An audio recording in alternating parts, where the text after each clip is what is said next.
Rio de Janeiro, no Maracanã, estamos falando, claro, do clássico dos milhões de Flamengo e Vasco, e que envolvia também momentos de um Flamengo tentando se recuperar no campeonato com um trabalho novo, contra um Vasco que vem de uma campanha mais consistente desde a chegada do Ramon Dias, tentando deixar a zona de rebaixamento. Eu brinquei aqui que o Clássico Mineiro foi ruim de assistir. Esse jogo foi bom de assistir, Raed. Muita oportunidade para os dois lados, principalmente para o Vasco no primeiro tempo, mas um jogo de algumas oportunidades em que talvez o Flamengo tenha sido mais eficaz na sua conclusão. Vou puxar a sardinha pro lado dos técnicos, tá?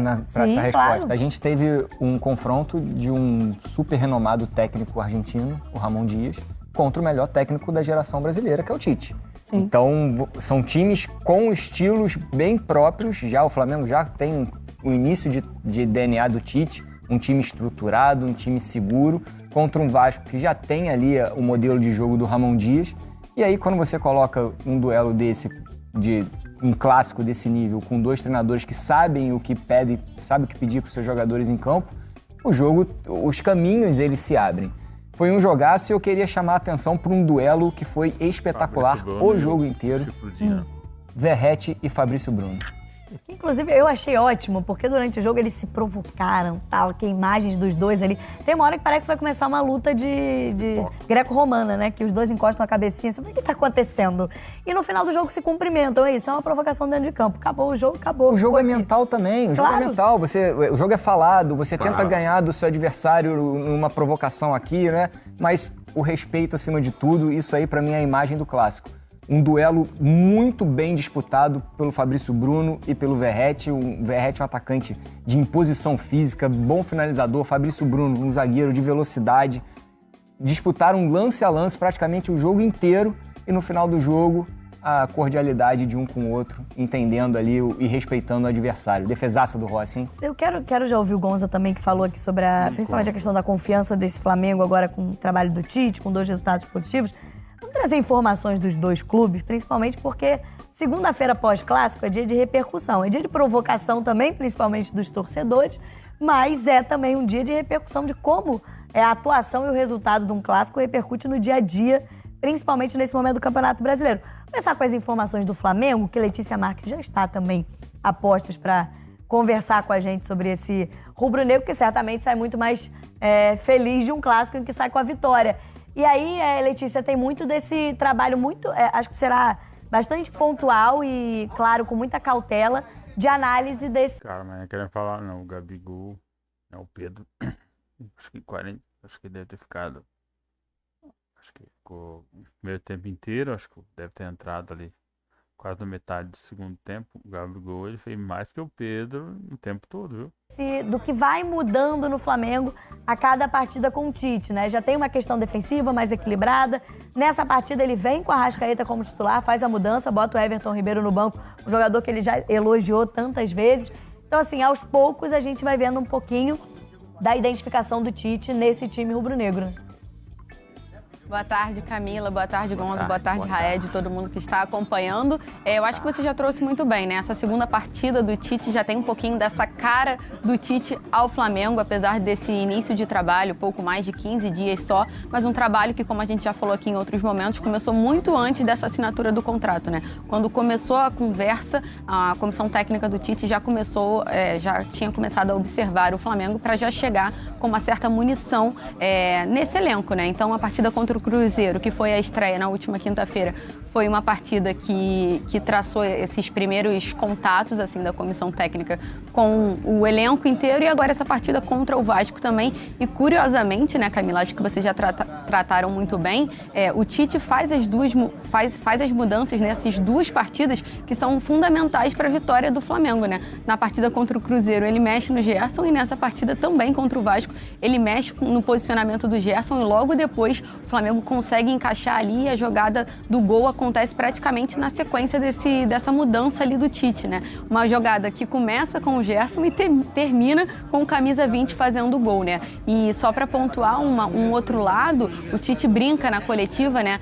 Ele foi questionado quando o Flamengo teria a cara do Tite. E ele responde, o Tite que tem que ter a cara do Flamengo, mas também dá uma resposta dizendo que os dois têm características muito similares ali e não à toa tem sido feito, né? É claro que é um início de trabalho, são somente os 2 primeiros jogos, mas aos poucos a gente já consegue ver as mudanças que são características do Tite, principalmente começando pelo sistema defensivo, né? Já são 2 partidas sem sofrer gols. Mas agora, falando da defesa, vocês entraram aí no duelo entre Fabrício Bruno e o Verratti, né? O Raed comentou aí, vocês falaram muito bem, foi um duelo que aconteceu durante os 90 minutos, desde o primeiro minuto da partida, e um duelo que respingou ali nas redes sociais também, com uma certa provocação do Fabrício Bruno, uma certa provocação do atacante do Vasco, que no fim, para quem não sabe, eles são vizinhos. O Fabrício Bruno contou uma história, hoje ele concedeu uma entrevista à Flá TV e aí detalhou que logo após a partida do Maracanã, eles se encontraram no condomínio,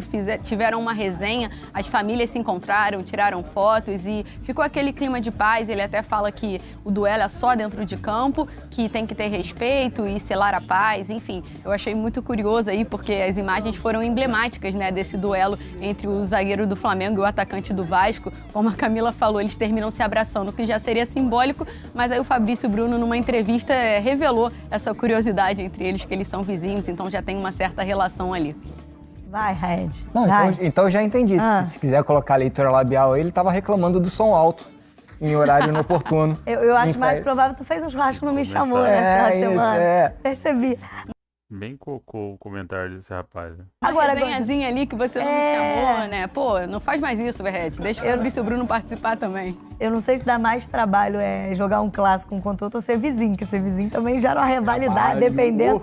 Dá uma rivalidade grande. Agora, Gonza, rapidinho, que a Letícia falou da questão defensiva, o Flamengo não ter sofrido gols nos 2 jogos com o Tite.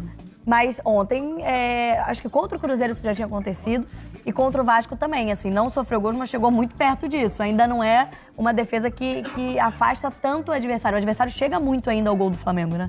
Ontem, até porque ontem o Flamengo enfrentou um time melhor. O Vasco hoje joga muito melhor do que o Cruzeiro. E o trabalho do Tite, ele não vai dar resultados da noite pro dia. O que já aconteceu no Flamengo com o Tite, na minha visão? É uma pequena mudança, mas que é significativa. O elenco do Flamengo, ele desde a saída do Jorge Jesus, ele meio que tomou conta do vestiário do futebol. São jogadores que administram e os treinadores que têm que se adaptar ali. E normalmente quem se deu melhor foi quem entendeu isso. Tipo o Dorival Júnior.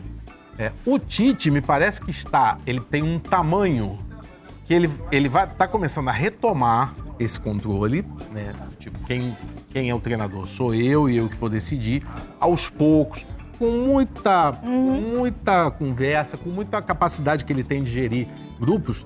E os jogadores sabem que no ano que vem o Tite vai estar lá. O Tite não está entrando só até o fim do ano. Então os jogadores, eles sabem que eles estão sob observação, eles estão sob uma espécie de teste. Tipo, quem quer ficar no elenco para o próximo ano? Então, tanto contra o Cruzeiro como contra o Vasco, eu vi Bruno Henrique recompondo, Gerson recompondo, até o Arrascaeta um pouco menos, mas Everton Ribeiro contra o Cruzeiro recompondo, Pedro voltando para fechar. Então, só esse movimento já torna o time mais consistente, já dificulta um pouco, já faz com que a bola estoure menos na última linha. Então, acho que aconteceu isso. Agora, em algum momento, você pega um time bom, você vai sofrer, e aí o Rossi está lá para isso. E acho que, para mim, a mudança que mudou o jogo, além do que a Letícia falou do Gerson, mas acho que a entrada do Gabigol foi fundamental, porque o Pedro estava se arrastando em campo, ele só conseguia, ele tentava marcar ali, ajudar, mas tecnicamente muito mal. E o Gabigol fez aquela jogada que ele faz sempre, aquela infiltração, o ataque ao espaço, é o que marcou ele, cansou de fazer gols por causa disso e deu certo. E esse vai ser o trabalho da Letícia, acho que nos próximos dias, até o jogo contra o Grêmio, de saber se Pedro será mantido titular ou se o Gabigol pode pintar aí como novidade na próxima partida.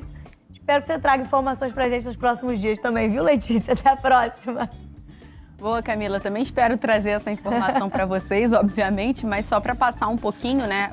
O preparador físico, o Fábio Maceridian, participou da entrevista coletiva, né? Após a partida junto com o Tite. O Tite colocou o preparador para sentar ali e também estar à disposição dos questionamentos dos jornalistas. E ele fala sobre o preparo físico do Gabigol e também comentou o preparo físico do Pedro. O Pedro foi um dos jogadores que mais cansou, digamos assim, na partida contra o Cruzeiro, então já estava previsto uma modificação ali. Então essa jogada que o Gonza fala que é a característica do Gabigol, ela foi ainda mais treinada para justamente essa mudança acontecer. Quando o Pedro sair, o Vasco já estaria um pouco mais cansado naturalmente, o Gabriel poderia fazer o que é a característica dele, né? O que ele fez de melhor desde essa passagem pelo Flamengo. Então, tenho essa terça-feira e essa segunda, né, o treinamento, a terça e a quarta, para descobrir o que Tite fará para enfrentar o Grêmio. Estaremos acompanhando lá no GE. Globo. Obrigada, Letícia Marques, pelas informações aqui do Flamengo. Olhando um pouquinho também para esse outro lado do Vasco nessa partida, né? Para o Flamengo, importante um resultado. Agora joga contra o Grêmio, fora de casa. Tá olhando ali para o lado de cima, quer se garantir, principalmente no G4 da Libertadores. Mas quem sabe se o Botafogo der uma chance, né? Pode tentar beliscar alguma coisa ainda esse ano. Por outro lado, um Vasco que vem de uma sequência tentando conseguir resultados importantes, não sai da zona de rebaixamento, tinha saído, acaba voltando pelo resultado do Goiás, mas acho que o o Ramon Dias vem tentando mostrar é um time competitivo, né? E talvez tenha sido a grande crítica contra o São Paulo, que o Vasco entra, a postura do time em São Januário deixou o torcedor com a sensação de que o empate era importante. E era um São Paulo, claro, que foi campeão da Copa do Brasil sobre esse mesmo Flamengo. Mas aí eu acho que ontem, no clássico contra o Flamengo, acho que a postura do time é mais competitiva no sentido de buscar um resultado de vitória. Talvez isso seja um saldo importante para a sequência do time. O clássico traz isso para os jogadores, né? A necessidade, a vontade de ganhar. O jogador que não sente isso, ele opta, é melhor ficar no banco do que entrar em campo. Agora, o Vasco no clássico sofreu também com as ausências dos jogadores que o Ramon Dias vinha colocando e não podia colocar em campo. Marlon Gomes e Rossi. Quando o Vasco cansou e ele precisou recorrer... Achei que ele ia falar Messi e Cristiano Ronaldo, Marlon Gomes e Rossi. Nossa, ia fazer uma diferença. 2 cocô. ao banco, os atletas que ali estavam não tinham rendido ainda o suficiente com ele para tentar resolver a questão do jogo. Ramon Dias falou dessa questão das finalizações, né, de ter tido oportunidades e não ter aproveitado, mas acho que fica muito também como lição desse clássico a diferença de elenco, né, a dificuldade que ele tem para substituir e também as escolhas do Ramon Dias, né, ele tem nas últimas partidas variado muito as opções que entram no segundo tempo das partidas do Vasco, talvez por um momento de testagem de elenco também, mas ele ontem surpreendeu com o Érico Marcos, com o Morediano, que tem tido menos participações. Pois é, não entrariam se tivesse Marlon Gomes e Rossi em função dos desfalques que teve para a partida de ontem. Agora tem um aspecto que agora eu vou olhar para o copo meio cheio. Sim.